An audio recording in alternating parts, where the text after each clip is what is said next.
Hi, this is Tessa Keogh, and we're back with the letter W. And what we're going to talk about today is what's new in Legacy and what do you use. Have you ever taken a look at what's in Legacy Deluxe Edition in the Help section?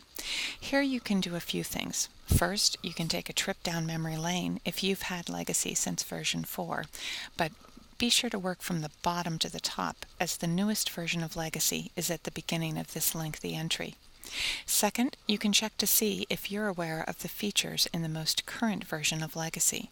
I have no doubt that this help entry will be updated to reflect that Legacy Family Tree 8.0 adds the following features, followed by descriptions of the new features with links to read the details.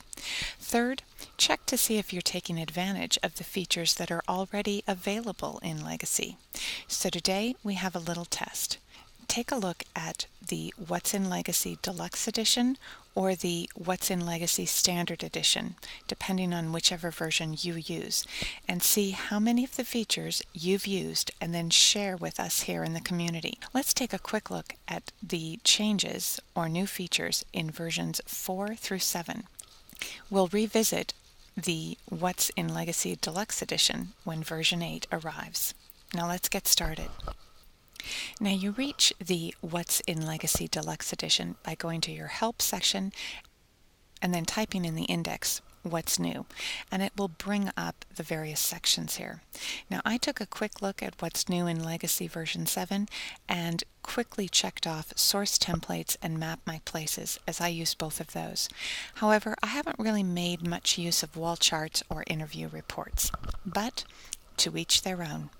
Now before we get into greater detail about the features, let's take a look and see when Legacy was introduced and how many versions it's gone through. Now some of you were with Legacy at the beginning. It was first released in June of 1977, and it quickly went through versions 2 through version 7 between October 1997 and June 2008. So the question, when is Legacy version 8.0 being released, is, quote, coming soon and, quote, when it's ready.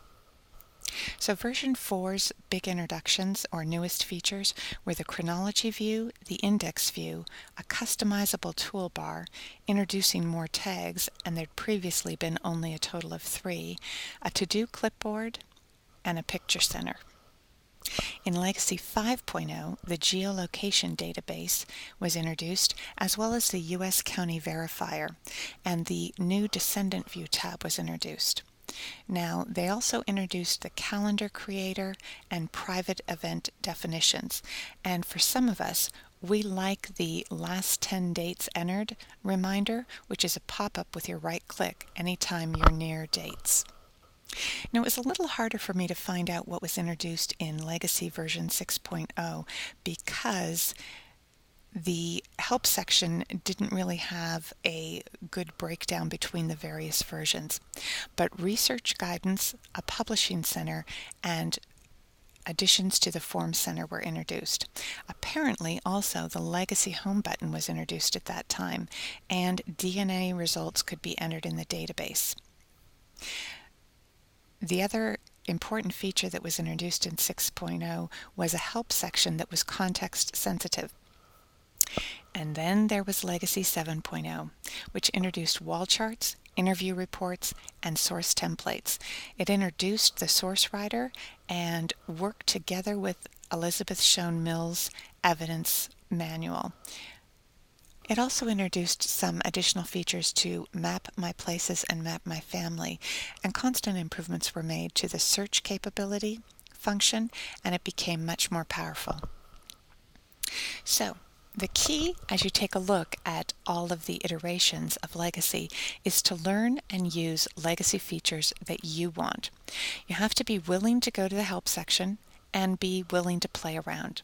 You should ask questions or share tips here in the Legacy Virtual Users Group community, because a lot of times if you're unfamiliar with a feature or just have some questions about it, someone here in the community can help.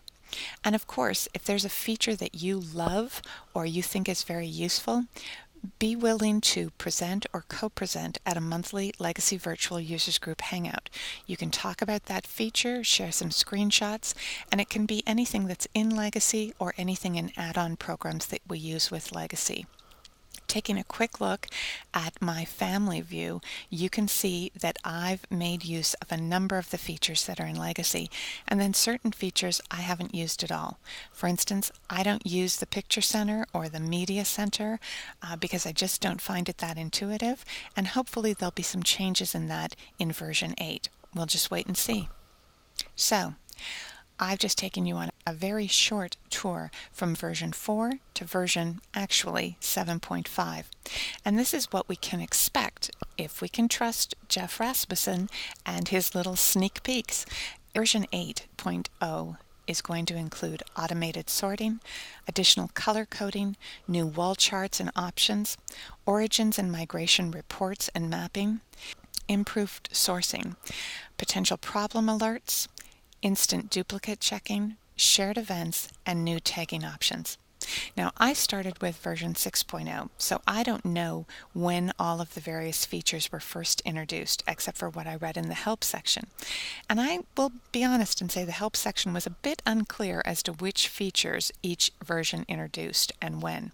I'd love to see the entire history of these versions, maybe with some screenshots in the Legacy help file, and I'm sure Legacy must have it somewhere, because I would love to see where it's gone from when it was first introduced in 1997 to the most recent version.